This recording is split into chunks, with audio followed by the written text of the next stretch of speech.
Welcome to the Natasha Helfer Podcast. To help keep this podcast going, please consider donating at natashahelfer.com and share this episode. To watch the video of this podcast, you can subscribe to Natasha's channel on YouTube and follow her professional Facebook page at Natasha Helfer, LCMFT, CST-S. You can also find all her cool resources at natashahelfer.com. The information shared on this program is informational and should not be considered therapy. This podcast addresses many topics around mental health and sexuality and may not be suitable for minors. Some topics may elicit a trigger or emotional response, so please care for yourself accordingly. The views, thoughts, and opinions expressed by our guests are their own and do not necessarily reflect the views or feelings of Natasha Helfer or the Natasha Helfer Podcast. We provide a platform for open and diverse discussions, and it is important to recognize that different perspectives may be shared. We encourage our listeners to engage in critical thinking and form their own opinions. The intro and outro music for these episodes is by Otter Creek. Thank you for listening. Hello, everyone. Welcome to the Natasha Helfer Podcast. I am Natasha Helfer. This is a space where we really try to dismantle and attack shame anywhere we can get it, and especially in the realms of sexuality and mental health and faith and religion and spirituality, all those realms that are so important to so many people's lives.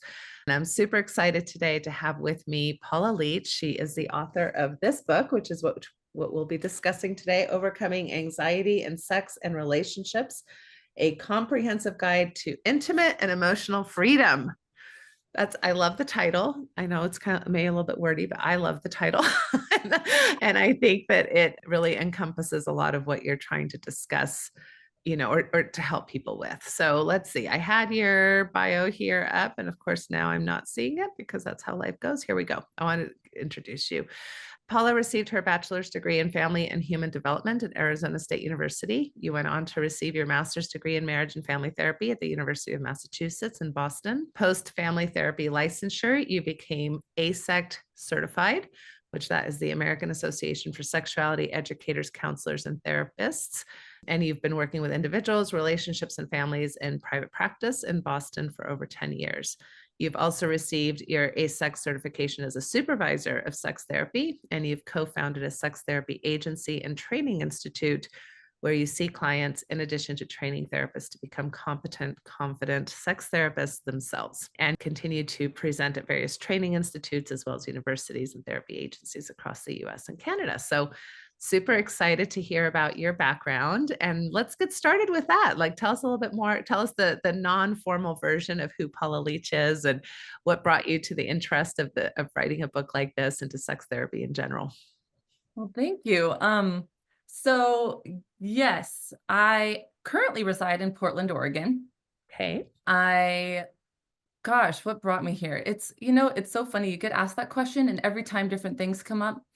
I'm an only child. My parents got divorced when I was in kindergarten, and then they remarried each other several years later. Interesting. Mhm. So I got to watch the sort of dissolution of a marriage, the breakdown of a marriage, and then it sort of be rebuilt and come back together. I got to witness that as a young kid, which was really interesting, and I think did breed like a fascination with relationships and connection and love and all the things.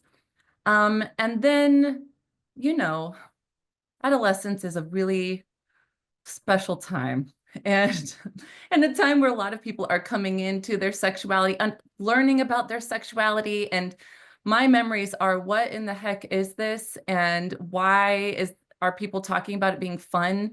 I feel super awkward. I feel super disconnected from my body, from this pleasure stuff everyone's talking about.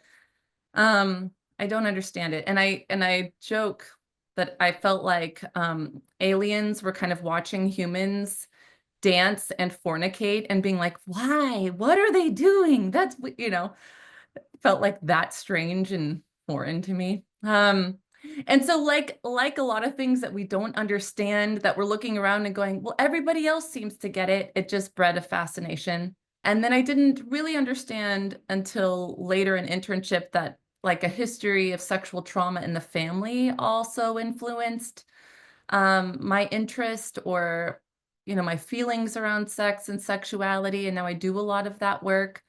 And so those are the kind of the basics of why I'm here. I did start the practice in Boston. It was a group practice, and it was a sex therapy training institute and all the things. And then I was like, oh, I'm going to have a couple of kids and do and this, that, and that was funny, cute Yeah. idea.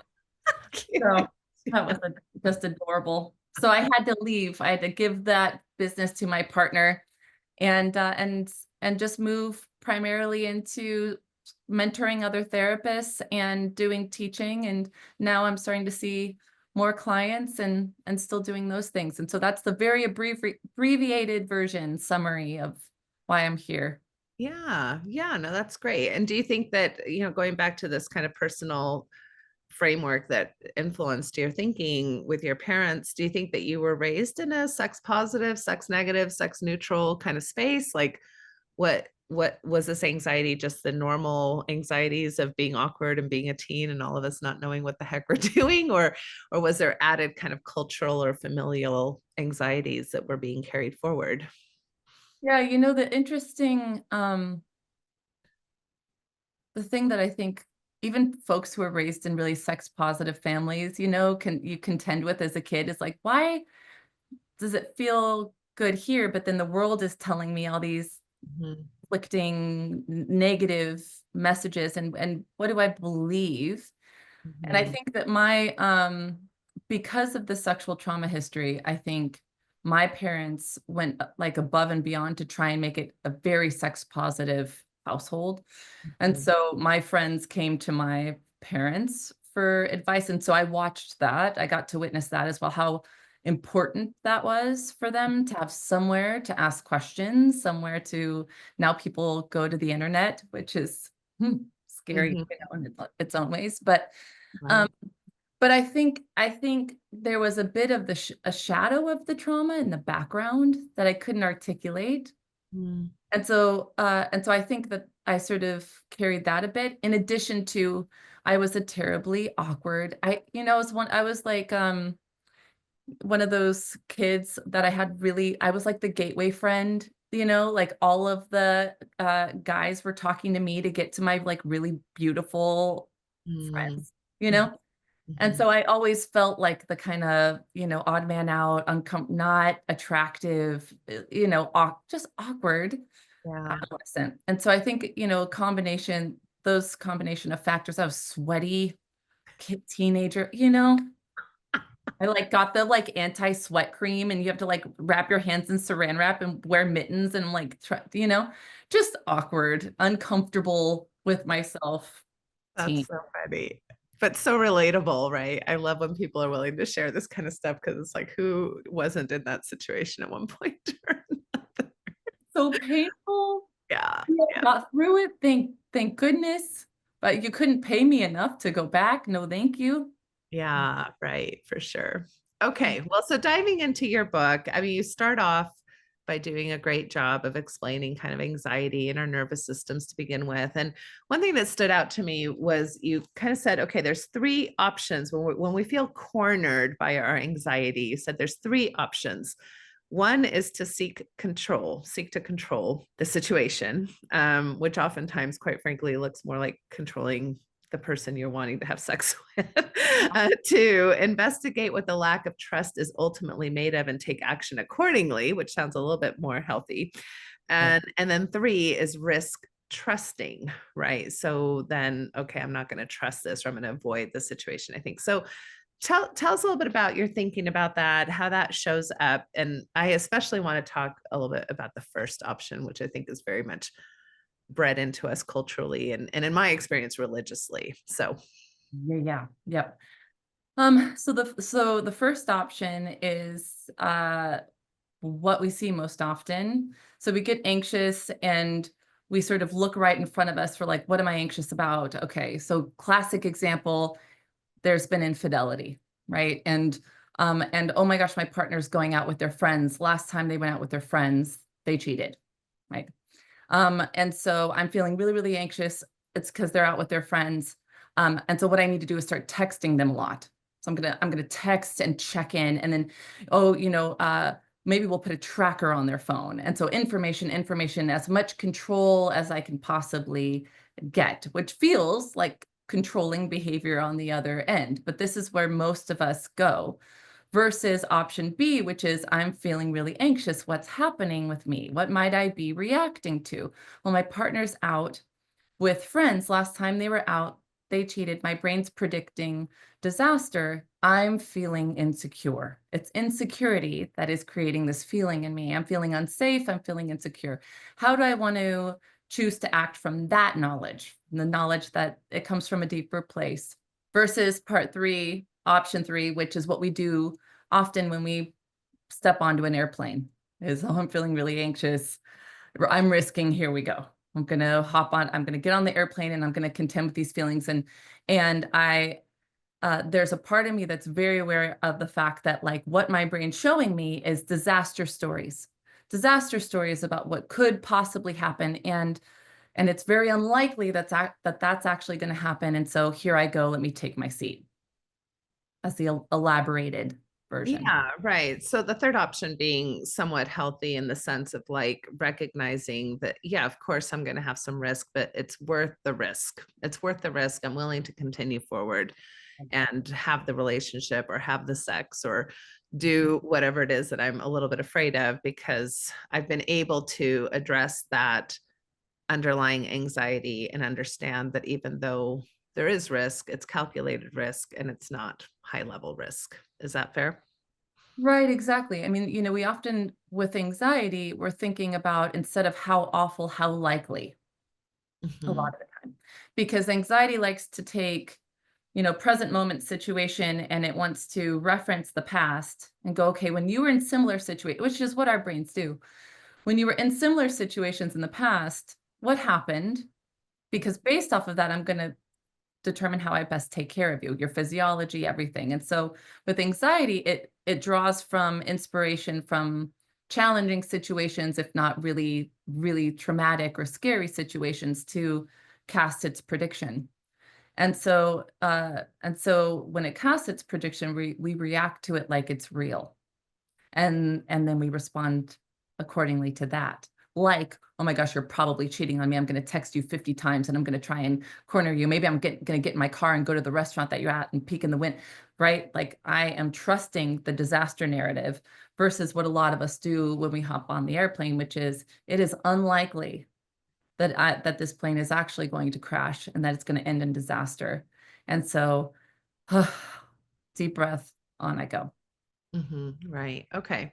So going back to this number one choice, right? That to be in control. And you said, what is the thing that gives us a feeling of control? Information, right? Information. And what do I see day in and day out in my clinical practice, especially with areas of either insecurity or betrayal? So it could be infidelity.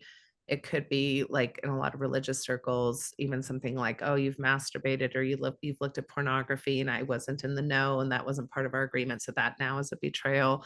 Or it can be an insecurity about, oh, you've been with a sexual partner before me and were they a better lover, that they have better body parts than I have, or all those kinds of things. So it can be a lot of things. And so what do we trend to do is we want to gather lots of data. And how does that come across as usually interrogatively monitoring, almost like a parenting or an authoritarian type of energy, which we both know that is a killer for eroticism, right? And for desire when you're peppering your partner with all these questions. And so, yeah, what's your reaction to kind of, I see you nodding, which I know you're agreeing with what I'm saying. Yeah. I'm sure you know what I'm talking about. Yep. So sure do. We're really faced with a choice here in terms of, am I going to continue to try to control, because we don't actually ultimately find the safety that we're looking for. Our brain tells us that if we keep collecting information, if we keep interrogating, like, as you probably know, in the first couple of therapy meetings after there's been infidelity, there's this great desire on the part of the person who's been cheated on to collect tons and tons and tons of details. Well, it's this desperate attempt to sort of regain a sense of safety or comfort, or like there's going to be something in the narrative that's going to make me feel like it wasn't because I'm not good enough or something, you know? And so I'm just going to keep asking questions, and then I'm going to get that sense of control. I'm going to get that conclusion or that comfort. And it's a bottomless pit. It doesn't actually arrive, because the sense of safety has been changed. The sense of trust has been altered. Your understanding of it is going to be different. And that's part of what therapy is about, is helping you understand that you were never completely safe to begin with. You've just been put in touch with that reality now. But we can continue to try and search for that and close our partner in, or we can risk trusting again. Because this thing over here that feels safer, like closing our partner in, is actually incredibly risky. Because like you said, not only does it create that like parent-child dynamic, but we all rebel against that kind of control. That's just it's just Psych 101. Like, we just don't like to feel controlled. We resist it. We rebel against it. We go underground. We find our own ways of finding distance. And so I try to help folks understand that option B is often the much scarier one in terms of the quality of your connection, reclaiming any sense of intimacy between the two of you, and finding a joyful partnership again. Right. Control or risk. Right. And would you agree with me that not only, I think I have found, unfortunately, a lot of people go to either therapists or go to churches, or where really the expertise is not aligned with this. It actually is, there's these experts that are pushing for monitoring behavior, for accountability, for, okay, you have to share this and this and this with your partner. Especially, like, I see this a lot in like the porn and sex addiction field, that I don't even like using those words because I don't like to give credibility to those terms, but it's, it can be exactly the opposite of what we're trying to do. And I can think of some cases right now in my head where I'm dealt with this challenge of like trying to meet my client where they are at, which is in a place of great pain, great distress, feeling betrayed. And yet here I am kind of going against what they've been told by either other professionals or church leaders that are saying, oh no, yes, you do need to have control. You do need to focus on these details. You need to have this information. And almost seeing me as a betrayer or a chooser of the person who has had the affair or who has done the betrayal or has not kept the agreement. Do you see that dynamic happening all the time? And it's so frustrating because we're not all on the same page as professionals even on this. We are not. I feel like I'm in the business of it. I feel like this is what I'm doing all day long, is being like, this is not what you've learned at all. What I'm about to say is not what you've learned.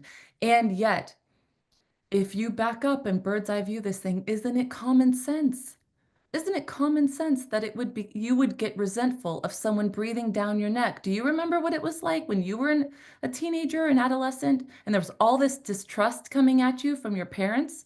Do you remember what that felt like? Why would that work here? Mm-hmm.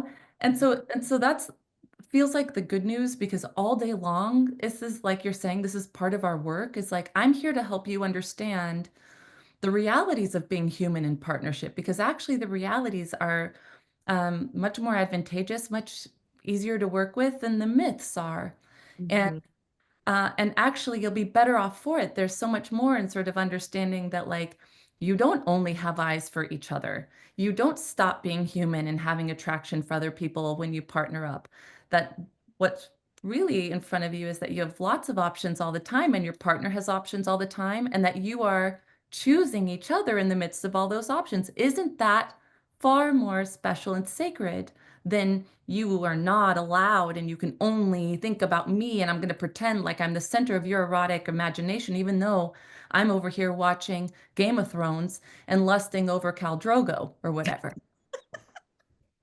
You know? Hey, anybody who's listening, I would just encourage you to go back 10 seconds and repeat that over and over into your brain, what she just said. As far as this myth, because I agree. I think this is one of the myths that I'm constantly trying to work with people on. And it does have a very anxious component, this myth, that the soulmate myth, you're the only one in my eyeballs myth, like you're the only one that should. And even again, coming from a religious background where we've been taught, many of us, that even our thoughts condemn us, right? And we shouldn't be lusting or thinking about.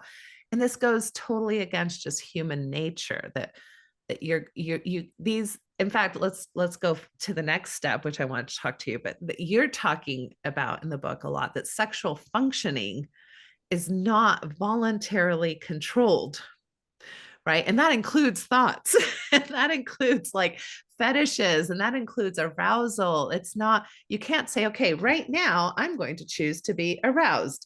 Right now I'm going to choose to lubricate. Oh, right now is when I'm going to decide to put my erection away. It's like, these are not things that are under our voluntary control. So how does that, talk to me a little bit about, how we're expecting our partners or ourselves to show up in certain ways that are not even humanly possible. Why might we be anxious about sex? Tell me, Paula. It's such a mystery, right? So, well, and this is another thing where it's, common sense. So the most common thing, I'm sure you get a great deal of this, the most common thing that I get with couples is someone coming in and being like, I want you to want me. But it's often, why aren't you wanting me? What are you doing instead? Why don't you want me? You should. And I'm like, we can't demand that someone wants us. You can't demand that someone desire. These are emotions. You have to cultivate them. You have to and so bullying someone into desiring you is the right? Like it's the recipe for the opposite. But we feel like, I mean, a lot of what we've been told is, yeah, you should desire your partner. That's baked into the pie, and then you should be able to quote unquote perform, whenever your partner shows up for sex, or whenever someone, and our bodies just don't work like that. And all we have to do is look to morning erections for proof. Like your brain's offline, you're in this sort of like place in between dream state and conscious cerebral human zone, and your body's doing something for you all on its own. We've moved out of our own way. So the idea that like I can control my desire, my arousal, that I can exert any influence is the number one cause of sexual dysfunctions, because what that actually does is it moves us into performance, goal orientation. I'm giving a presentation at work, or I'm trying to complete a task, higher order thinking zone, which is a completely different part of our nervous system. And our sexual functions ask us to drop into the part of our nervous system that's responsible for like rest, digest, restore, which is why people get morning erections. This is, are you letting go? Have you let go? Are you playing? It's a version of play, even when it's serious. It's expression. It is vulnerability. Have you let go into those elements of experience? Or are you trying to do something or get something right or be right for another person? If you're in that category, I don't know the difference between those things and like a tiger sitting in front of you thinking about ripping your arm off. And I'm going to manage your physiology accordingly, if that makes sense. Right. No, for sure. And so let's talk about this dilemma. Like, what would you say to a person who is, I'm always pretty honest with people that like, I've been in both camps. I've been the high demand or the high drive person in a relationship. I've been the low drive person in a relationship. Both suck. Yeah. Right. They both are not very pleasurable situations to be in. And so couples a lot of times are getting these messages of be open, be vulnerable, share how you're feeling, allow the other person, ask for what you want, be clear. Don't expect your partner to just know what you want. And then, so then they're like, well, I want you to want me. I want more sex. I want less sex. I don't want you to pressure me as much, all these things that they're saying. And then we're like, well, when you're breathing down your partner's neck, or when you're, like showing up in this really monitoring way, that doesn't help either. So how are couples supposed to talk about and engage in this anxious conversation, which is there's a disconnect in our sex life together, without necessarily having some of these dynamics that we find so unhelpful? Well, one thing that I like to bring folks back to is generally speaking, when we're dating, it's who are you? Show me. And then over time, it turns into, okay, now I need you to be who I need you to be for me to feel comfortable or have a good time. Mm-hmm. Mm-hmm. Right. And that's a completely different kind of experience, a different feeling in the room. And that, of course, the perfect breeding ground for performance anxiety, um, which is why it's very hard for folks to sort of be really present with sex when it's moved into, oh my gosh, are you liking this? Am I doing this right? Is this okay? And are you going to leave me consequently if I don't do it right? If sex feels like something we're going to get graded on, we Mm-hmm. will avoid it. That's just plain and simple. If I feel like I'm going to show up and there's a chance I could get a D, or that you'll be disappointed, heaven forbid, disappointed, then I'm good. It's too high stakes, and anxiety loves a high stakes scenario, you know. And so I like to bring people back to the wisdom of the dating days, which is I'm showing up in my authenticity. I'm showing you me. I'm introducing you to my sexuality. And that is profoundly intimate. And I'm witnessing the same in you. And then we're sharing it with each other. And this requires over time, because that's intimacy, right? Intimacy is sharing. And what a lot of us do is we figure out what works and then we do that for the rest of forever. Mm-hmm. It's like, well, we do this and then we do this and we do that. And that worked when we were 15. So should work now when we're 55, even though we're both kind of tired of it. And so it requires an acknowledgement that both people have a solo sexual life, and that their solo sexual life is important, because our solo sexual lives are where we get to go and learn about offline, separate from the shared sexual experience, what my sexuality looks like, feels like, is like to me today. And then I get to bring that into our shared sexual space, bring that learning into our shared sexual space, with the knowledge that, again, you are witnessing my sexuality, the most private parts of who I am come to life, and that is not up for criticism, that's not up for judgment. And if you would like something, you can ask for it, but I'm not going to be over here trying to guess what that might look like or anticipate if I'm doing something right or wrong. I'm here, I'm in charge of my sexual experience and you're in charge of yours. And then there's this mutual sort of feedback loop of like, I know that you're over there enjoying and asking and instructing and same. And it frees us both up to just let go into the experience. So I try and bring, and the unfortunate thing about this is that most people say to me, that sounds amazing. And that sounds like a whole world away from what I was taught and what is actually happening. And so how do we get there? You know?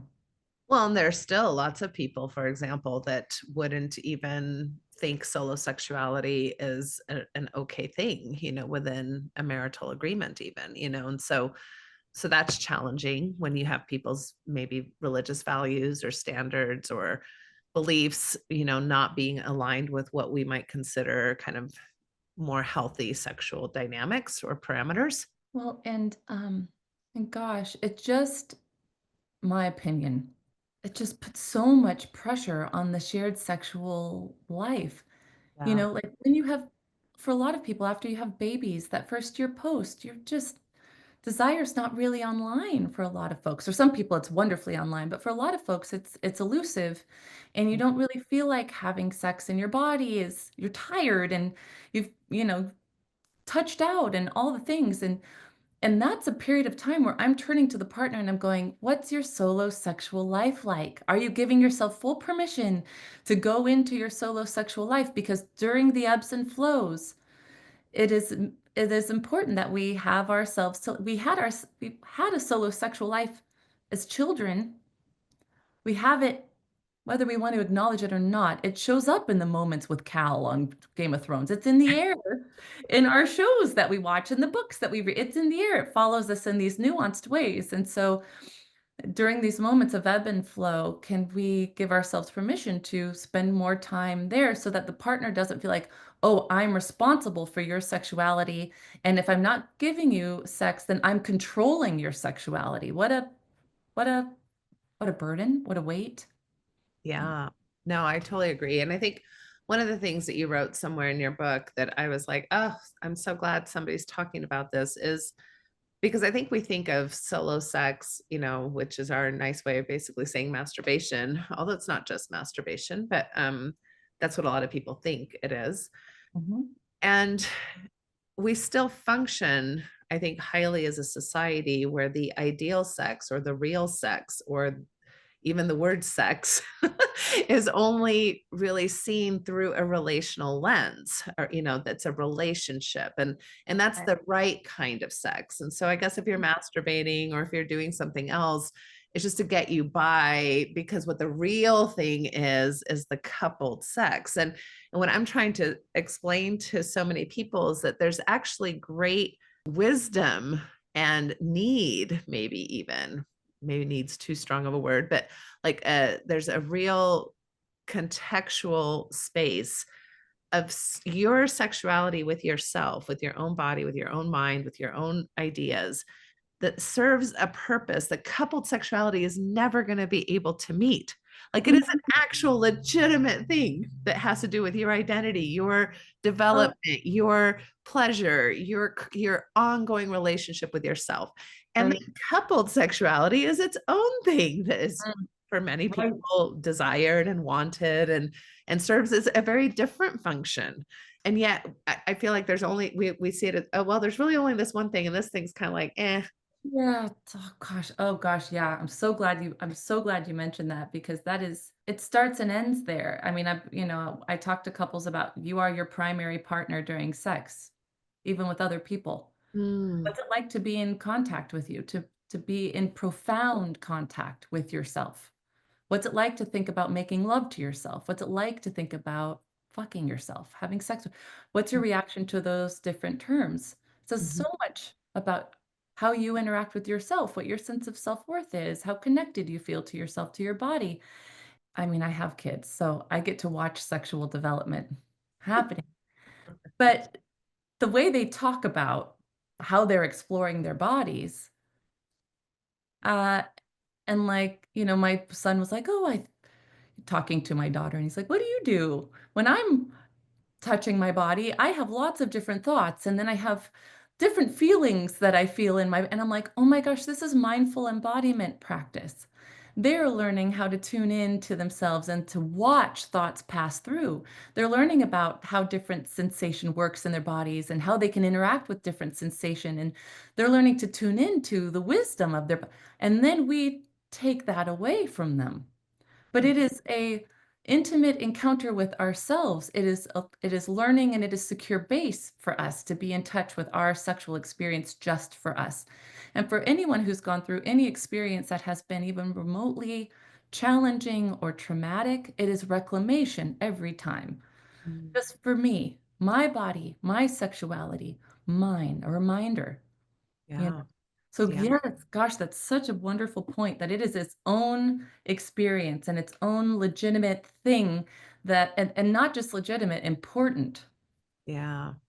Mhm. Integral. And I love the term you just used, which is a reclamation, right? And again, I think especially in my upbringing, which was definitely a conservative religious upbringing, it definitely felt like my sexuality was anything but mine.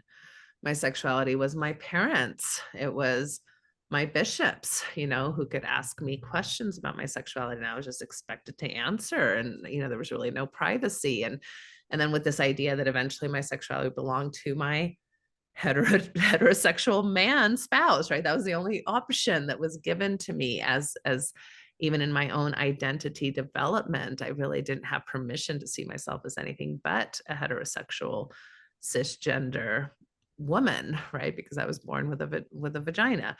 So all of those things really move us in directions where I think so much of this anxiety that you're speaking to so well throughout this book has to do with us not having permission to even be our own sexual beings. And coming into that reclamation, like you're saying, my sexuality wasn't mine. It belonged to various, places, but it was never mine. And walking people through that reclamation is a grief process. And we don't talk about how grief can live in our sexuality and express itself through our sexuality enough. And so a lot of times people think that they're doing sex wrong or there's something wrong with their sex when they find themselves crying during sexual experience, when really that's the body, that's the body moving that grief through. That's the expression of the grief, which is what, you know, arguably, I feel like our sexual functions are here to do, which is to help us regain homeostasis, living in that part of our nervous system, the part responsible for regaining homeostasis. I'm going to help you move through anything that gets in the way of your home, including grief, stress from the week. Maybe this is the most vulnerable you've ever been with anyone, and there's tears of joy around that. I'm going to help you sort of express this. And so, helping folks create a sexual life for themselves and dynamic with their partners where they can allow their complexity to come forward rather than, okay, now you've arrived at the sexual part. It's supposed to be fun every single second. You're supposed to look sexy all the time. And if your partner's not wholly satisfied every minute, then you've just had bad sex. Just such a bad story, Yeah.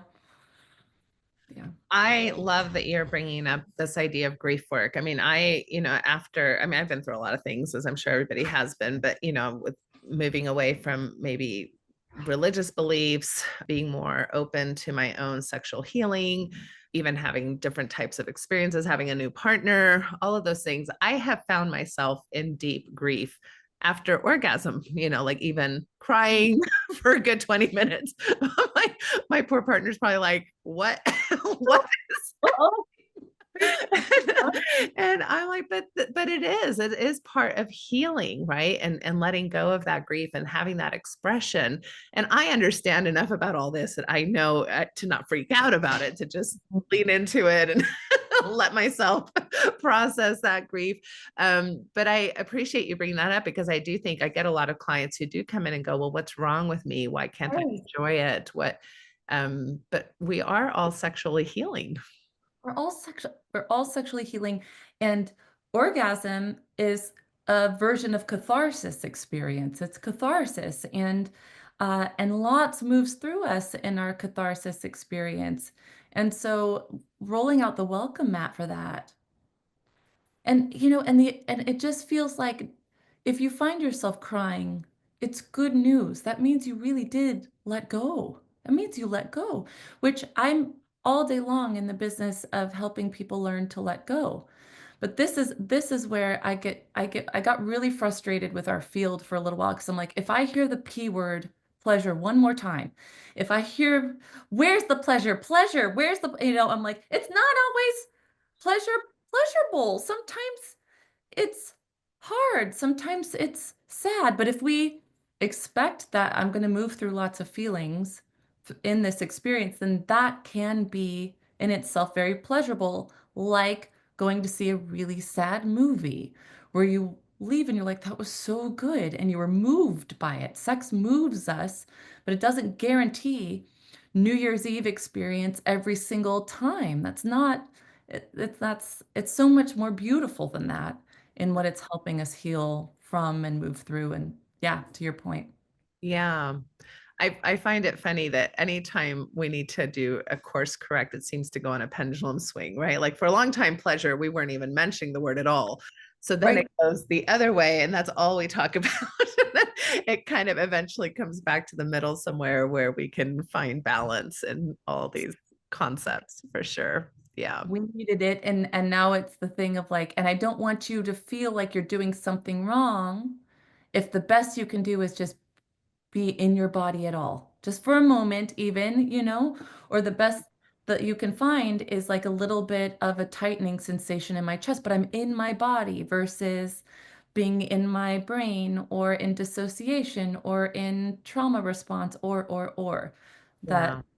there's a whole it's like when folks come to therapy and they go, I just want to be happy. And we're like, well, we don't get to just be happy.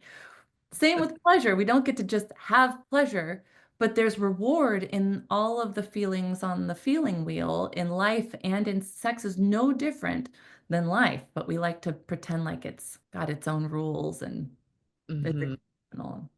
Right, exactly.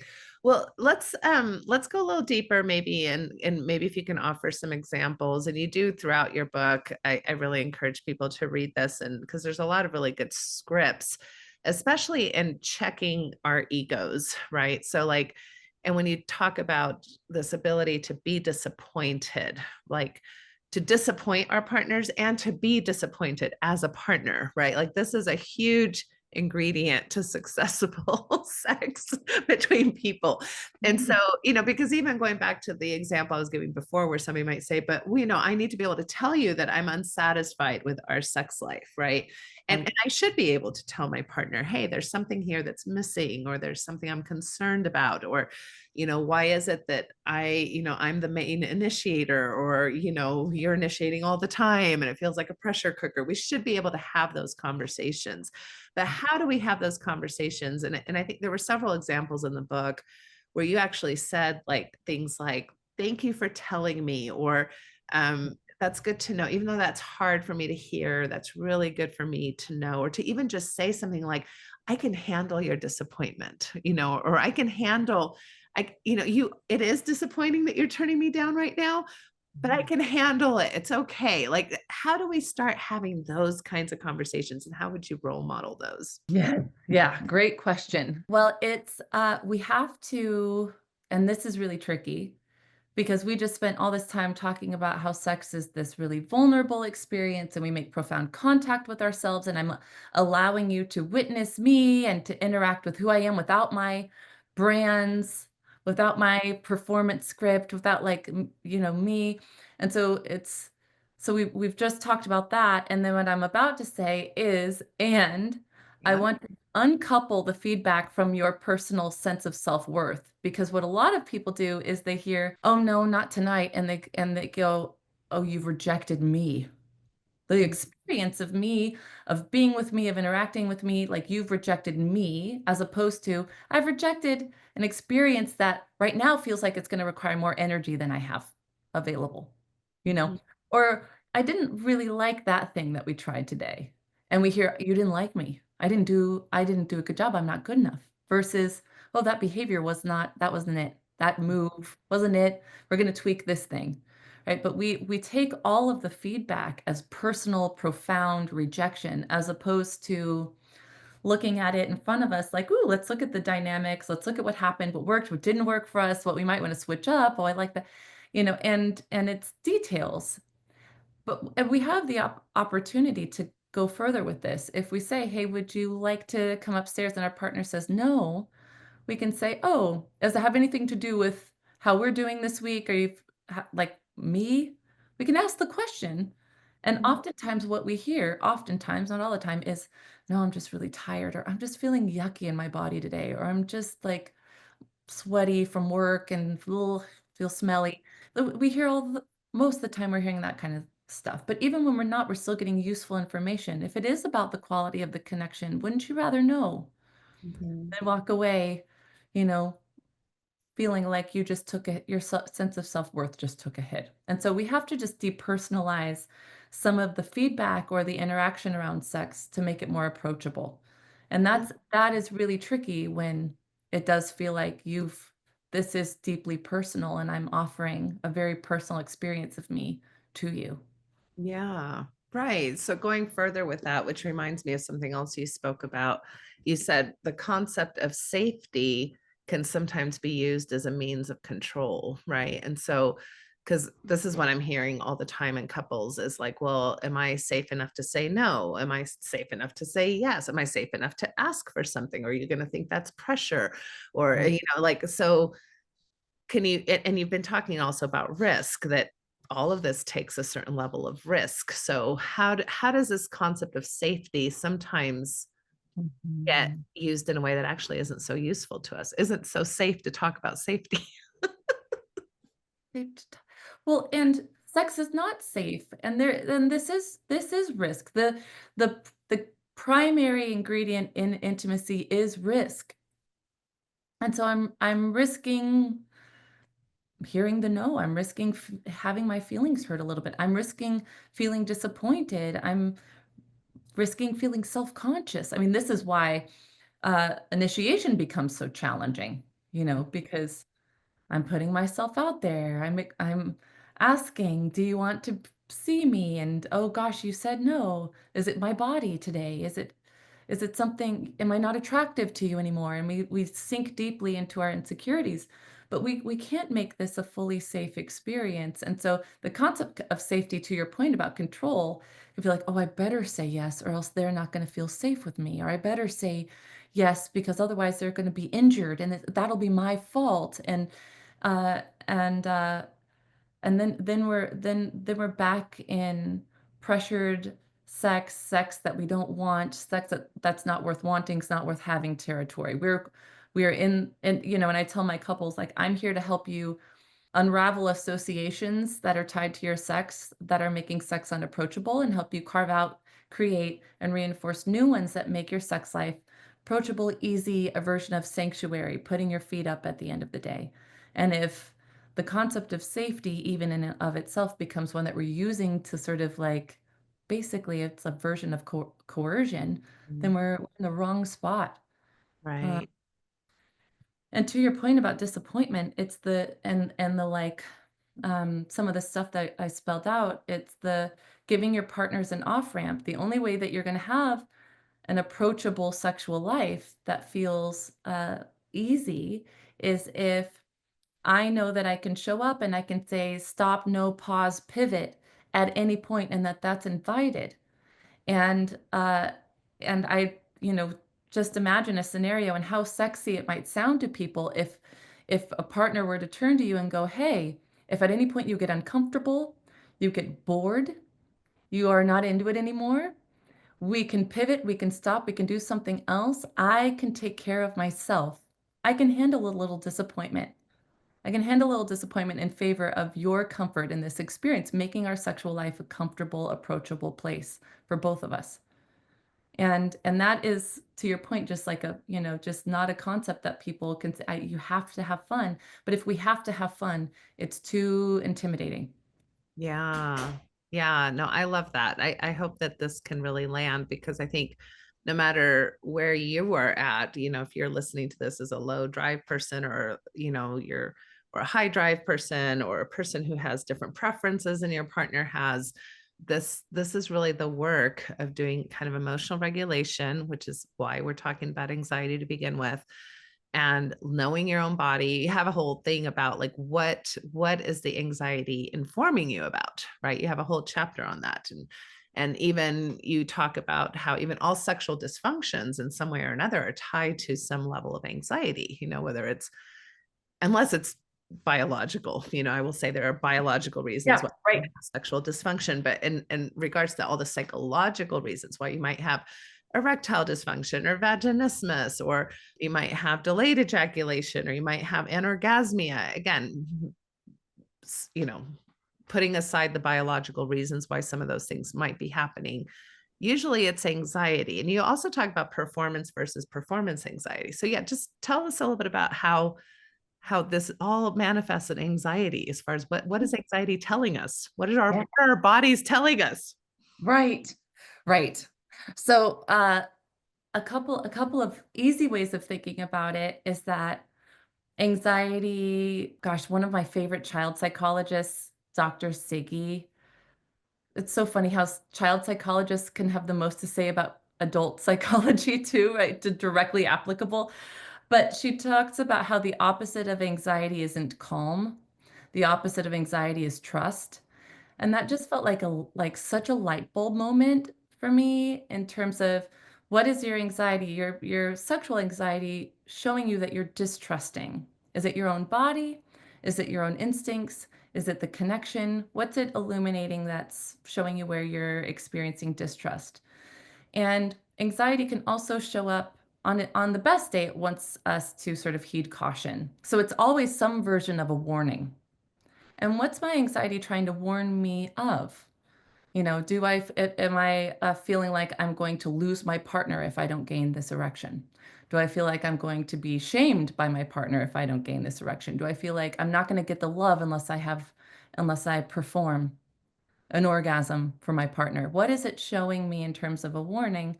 And how can I sort of, like we were talking about earlier, check in around that? But the anxiety is the manifestation. It's the manifestation of what's going on underneath in terms of our own insecurities, our own worries. And so from the moment folks sit down in therapy, I'm playing stress, anxiety, pressure, fear detective in their sexual lives. Where is it? What's it looking like individually, relationally? Where's the shame live?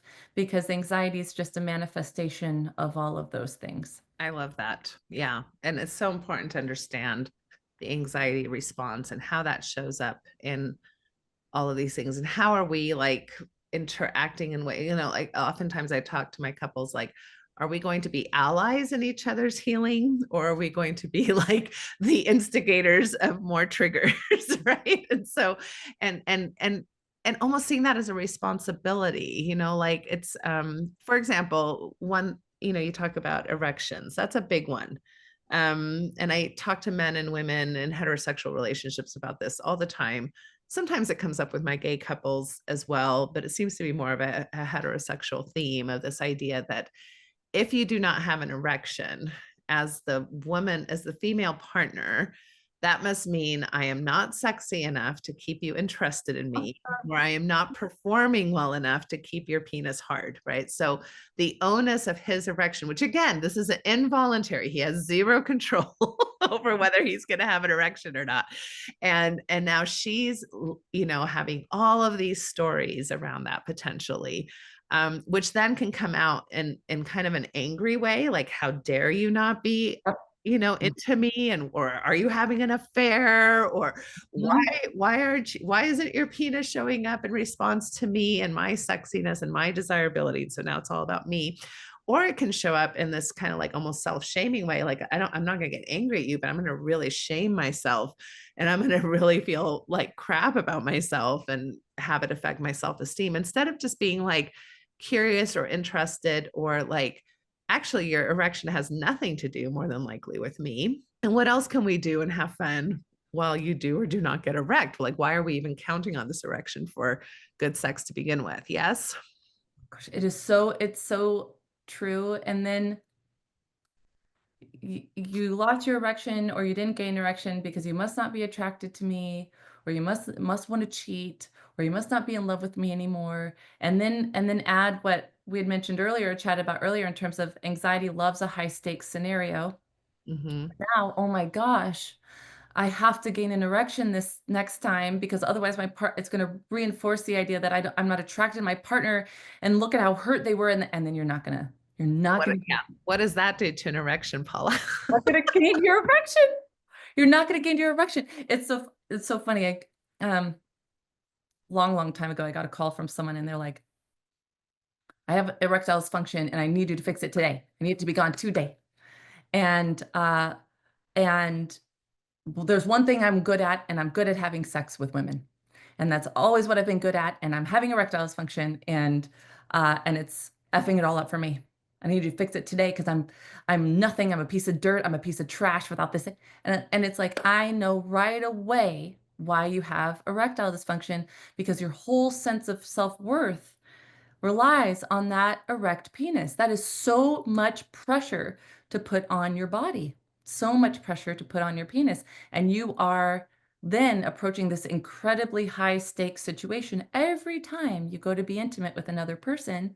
And your brain's going, oh, you are in fight or flight. You're in fight or flight. I'm going to manage your blood flow accordingly. Guess where it's not going to go? It's not going to go to your penis, because you don't need that to survive. No. Going to your large muscle groups or your vital organs in case something rips your arm off. That's right.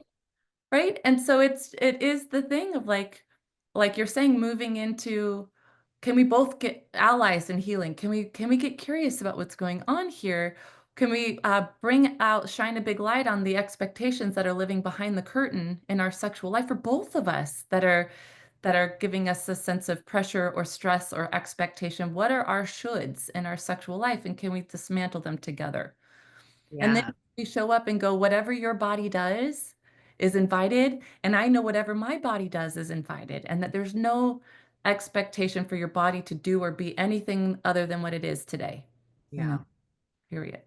Yeah, and not to just pick on the people with erections. I mean, Mhm. females, for example, are there's pros and cons, I guess, of being in either type of body. But one of the pros, I think, for women is that we don't have to have an erection. It's not as clearly depicted whether or not we're aroused sometimes or not. And this is why women can get away with faking orgasms, very, very easily. And why are women faking orgasms? Right? I mean, this is an anxiety response as well, and an avoidance of maybe trying to make something anxious, like I'm going to take care of his feelings. And again, what is the story for the man who's having sex with a woman if she doesn't have an orgasm? Again, am I not a good enough lover? Did I not do good enough? Am I selfish? What's the problem? Instead of, again, I loved what you said earlier, is each of us taking responsibility for our own sexuality while in communication with our partners. So yeah, this can show up obviously for both people. I know we're coming to the end of the time. By the way, so we've got somebody saying, Mark is saying, looking forward to reading Paula's book. I'm like, great. Miriam is saying, when I decided to enjoy my sexuality, I began to really feel my body and be happier. Ta-da! Yay. Right? So deciding to center, pleasure and emotion and authenticity instead of centering anxiety and control and ego, I think is really the answer here. You do have a few chapters. I'm not going to be able to hit all of them, but one of them that I'm really interested in, due to the population I work with. You talked about pornography addiction. You did a pretty good explanation of, how that term is being used and all the different ideas around that and how people have different perspectives on that. As a sex therapist, you and I are not going to be very, I guess, what do we want to say, like supportive of that model. And it's not a diagnosis that's even accurate. So I think I have a lot of concern, especially with the population I work with, that we're basically creating a faux problem that then we're treating in ways that actually hurt and enhance the issue instead of actually doing a lot of what you're discussing. So one of the things that you said, which I loved, and I love for you to talk about, is you said if you go onto these websites, pretty much anybody who takes these tests will turn out to be a porn and sex addict. So can you talk a little bit more about that and what's going on there? It's just been made into a really, really, really big business. A really big business. And it's language that we have to describe a whole umbrella, a wide spectrum of human behavior, but this is the only language that we have to describe a whole spectrum of human behavior, from very normative behavior to challenging behavior for folks. But it all gets wrapped up in porn or sex addiction language. And oh my gosh, I just lost track of the question that you asked me. Well, this idea that if you take the exam, Right, everybody. Yes. There's these questions, Yes. right, that are like, do you use sex to cope? Do you use sex Uh-huh. on yourself? Like, I mean, like base questions that we would say that's a normal part of being human. It's exactly. Do you use sex to cope? Absolutely. Everybody uses sex to cope. We all use sex as reprieve, release, to find joy, to find connection, to find comfort, to find learning, on and on and on, to cope with feelings. We all use it's if you have ever hurt somebody with your sexual choices, what does that mean? That was one of the criteria. What does that mean? So if you've ever cheated, you're a sex addict. If your partner caught you watching porn one time, that hurt what does that mean? It's all this really abstract, vague language to sort of encapsulate like nearly all of us and pathologize nearly all of our sexuality. I've been hearing about over the years 19-year-olds just going into college. That's characteristically for a lot of people a time where the lid pops off. We're doing things too extreme, because it's our first experience of independence, our first taste of who am I as an adult. I'm partying harder.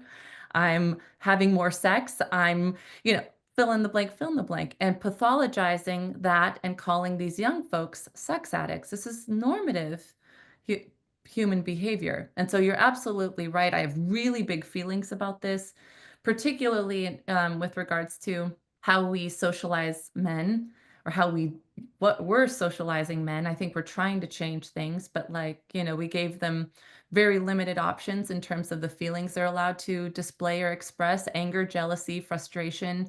That's it. You are not to be vulnerable. You are the answers people. You do not ask questions. And so everything lives in here. And then when they turn to the one thing that is available to them to help them move through feelings, release and express, palate cleanser, homeostasis, seeking moments, we smack them on the hands and tell them bad and to stop it. And I find it shameful that that's the approach that we're taking, as opposed to understanding that there's great wisdom in this. And so when people call, it's the thing of, I'm not going to tell you to stop masturbating. I'm not going to tell you to stop watching pornography. I'm going to help you understand what this is doing for you, because it's doing something really important for you. And it's doing things for you that are not necessarily sexual in nature. And I can help you find other routes to accomplishing those very real human needs, so that all of your eggs are not in the sex basket. Will it be the same? No, it won't be the same. Can it be good enough? Yes, to where you can feel like you have the kind of relationship to porn or to sex that you feel comfortable with, as opposed to no relationship to porn or sex. Porn's just a tool to help us immerse into that catharsis experience with greater efficiency. It doesn't get intimacy needs met. We're not getting intimacy needs met through porn. Sorry, that I go on a tangent because Oh, please. makes Please me go on, because I feel like I'm on the constant tangent of this. So it's good to have different language from different professionals talking about this. And one of the things that's very concerning to me, especially in a state here in Utah, and I've also practiced in other conservative states like Kansas, and what I'm seeing, like even within the therapists, like we'll have, oh, I don't know, like a therapist Facebook group, right? Where people are like, oh, in search of somebody to help with an eating disorder, or in search of, lots of ways that we can refer to each other. And it's very helpful. But consistently, I'm seeing in search of somebody who can work with an 18-year-old porn addict, to help them, whatever, whatever, whatever. And so it's like being legitimized within my own profession. And then these people are getting these pathology labels that definitely has an impact on their internalized sense of self, which feeds huge levels of anxiety and shame. And then we're wondering why, when they're 25, 35, 45, they're back in the office with me or somebody like me doing now really difficult work with a partner, because they've never really been able to integrate their sexuality in a way that's seen as normal and part of the developmental journey of being a human. Well, and we're back at, for the third time, Game of Thrones. If if, if you come in We and know it turns Paula on. I've told on myself today. But if you're coming in and telling me that you are watching 6 hours of Game of Thrones on a Saturday, I'm getting curious about, uh, oh, you're needing escape. Okay, let's talk about that, And we all need escape. That's why we watch television. That's why we watch porn. That's why we play video games. That's why we read books. But porn is the only thing that's pathologized in that realm. That's all fantasy experience. And we all crave fantasy experience for really, really complex reasons. We gravitate towards the characters in our favorite shows because they round out our lives. Maybe they're doing different things that we find are interesting, or they have a sense of humor that we're really drawn to that none of our friends have, but they round out our lives. And this is always what's so fascinating about the work of sex therapy. I get all the time people that are very buttoned up, very scripted, professional, like intentional around every word they say. And then they're telling me, well, and then every Friday night, I go grab a handle of whiskey, I go to the guest room, and I watch porn and I let it all go. Well, why is that important? That is helping you achieve some kind of balance in your life. I'm a rule-bound and then I can't live in that level of control. And my sexuality is going to beckon me to the other side and go, here's some reprieve from that. You're the rebel. You get to be the rebel for one night in your week. And doesn't that feel good for you to just break all the rules? And that's what it's always going to show us what we need in terms of balance. but then we've got all these rules around it. Yeah. Right. And sometimes these things can show up out of balance, but that doesn't mean you're an addict. It means that we need to help you develop skills so that you can be in balance with other aspects of your life as well. And like you said, with men who are socialized in so many harmful ways, where sex can be the only outlet for touch, or the only outlet for emotional expression, or the only outlet for vulnerability, even because they've never been taught how to be vulnerable in other ways. Yes, we want to teach you how to be more diverse in your ability to express and feel and experience, but not by pathologizing you or particular behavior. Well, and that's if sex is the only or the primary place, but for a lot of people, particularly people socialized male, it is the only place where I can drop my ego, allow myself to be nurtured, drop into my vulnerability, feel my feelings and move through my feelings. Well, then you're going to need it. You're going to really, really need it, which is what we see all the time in therapy is, and you know, these cis straight couples, the female partner going, what is up with this? Why, you know, why all the time? It's like, well, a lot of us people who are socialized female, I have constant opportunity for expression of feeling in my friendships. In fact, it's encouraged in my friendships. That's how we understand how to make friends, is to be vulnerable. And so I can call a friend at any given moment. I can cry on the phone. I can share. And even when I don't do it, I know it's available to me and I can ask questions. And so I have constant access to palate cleanser, emotional reprieve, expression, and we take for granted how vital that is. And then we socialize men to do it in sex, with sports, or like you'll see it in the mosh pit at the show and you're like, what why are you doing, stop. Well, it's like, it's socially acceptable for me to feel really big feelings and to express it. And so I'm going to feel them really big, you know? Yeah. Yeah. Yeah. When people come in and tell me, oh, my love language is, physical touch. And then the female often says, oh, my love language is words of expression. I'm like, oh, BS. You've just been socialized to basically have this as your only way of doing something. And what that really means is that you're lacking the ability and the skill to explore these other ways that most of us, all of us need words of affirmation. All of us need some level of physical touch, whether it's sexual or non-sexual. We all need these things. You've just been socialized to be more comfortable with one of those than the other. Socialization is showing. Your socialization is showing. And then we've decided that emotional intimacy, communication, like verbal sharing, is more important, is more valuable than sexual sharing. And so you're wrong or ridiculous for prioritizing and and it's good. It's good for us to ask for greater intimacy in our partnerships and to ask for our partner's hearts. It's good. But we get frustrated when they quite literally don't know how. And then they get frustrated when sometimes their partners quite literally don't know how to step into sexual intimacy. And I have to, that's a really important sort of context for our couples is to this partner A, sex is what you're describing when you're talking about emotional intimacy. It's equivalent. That's what they're talking. No, but that is where I feel connected to you, where I get to learn about you, where I get to share with you, where I get to hold you, and I get to feel you. Yeah. Like your I, socialization. this is so important. And again, everybody rewind for 10 seconds and listen to that again. Because I think a lot of this changing our nervous systems is like repeating these things that we need to hear. But yes, it's like when somebody tells me, well, I need emotions, emotional intimacy to be able to have sex with you. And the other person's like, well, I need to be able to have sex to feel emotionally connected with you. I'm like, they're both the same thing and they're both really important. And one is not better than the other. And maybe if you can actually see this as an asset that you both kind of are a bit different and can hopefully lean into how the other person can help influence you to grow in this particular area that you're not as comfortable in, wouldn't that be a great way to be sexual allies instead of sexual enemies? Yeah. All right. I know we've gone over our time and I want to be very mindful of your time. Is there anything I'm not asking you that you're just dying to tell us? Because sometimes I'm like not asking the right questions that you would love for me to ask. Is there anything or any final thoughts that you would have? No, you covered my favorite bases.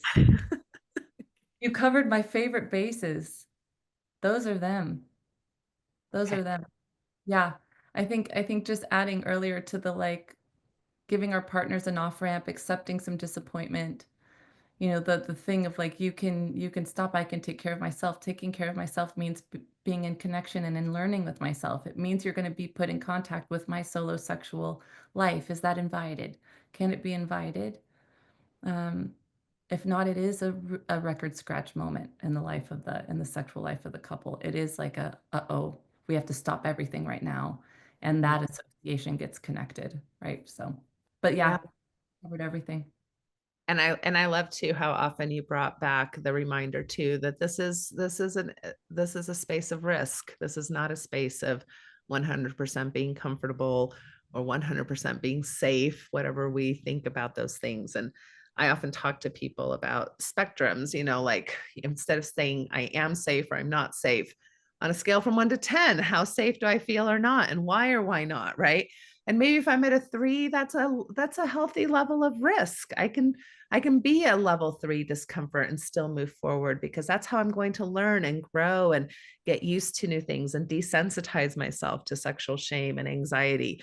If I'm at an 8, yeah, maybe I need to stop and pause and self-care before I take a risk that is just going to re-traumatize myself or like you're saying, create a record scratching moment that's going to be hard to come back from. So I've really appreciated Miriam again shared. She says, your acceptance is modeling relaxation for me as I consider sexual interests, and what a breath of fresh air, which I think really speaks to how important it is to listen to content like this and to read books like you're providing, because it's such an I think education is in of itself healing. Having other people, listening to other people talk about these concepts can be very healing. Anyway, here's the book again.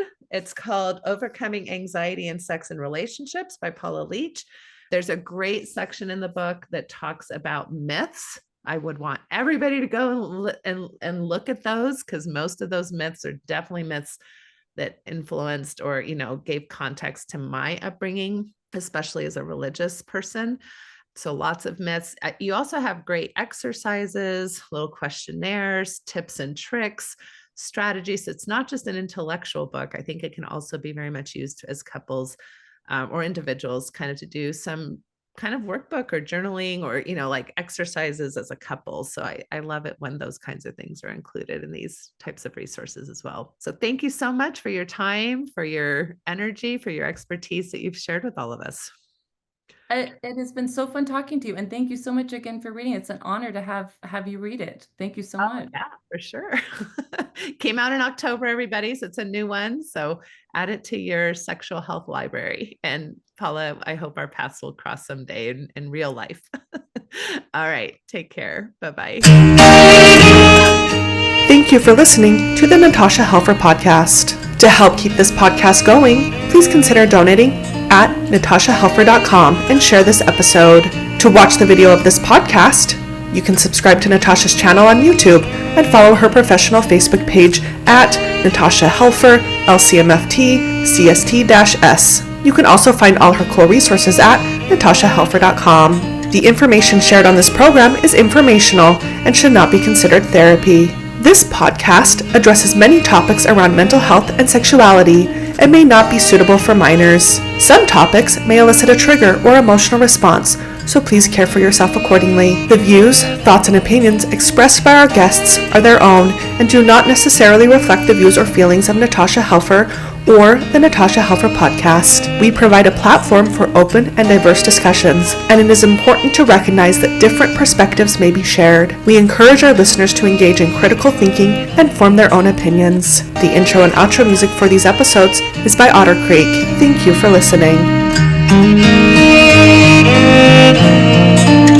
There is a place where time slows to nature's pace, and there is space there to find yourself in her embrace. Some places should be left alone. Na tishki say the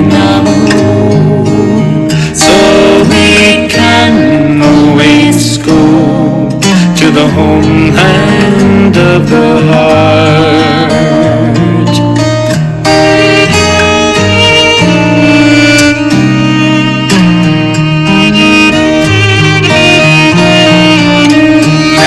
10,000 years of our human history etched on her canyon walls, alongside Earth's mysteries.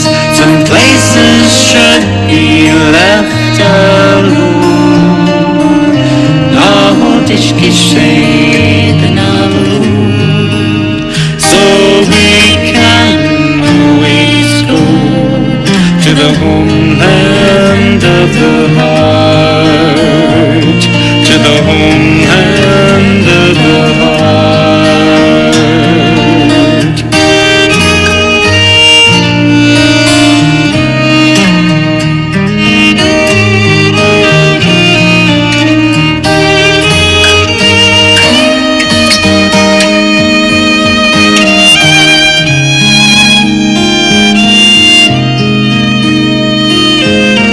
Deep in our cities,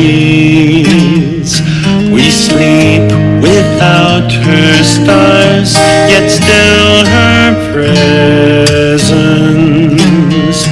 sustains us from afar. Some places should be left alone. Nordisch geschehen.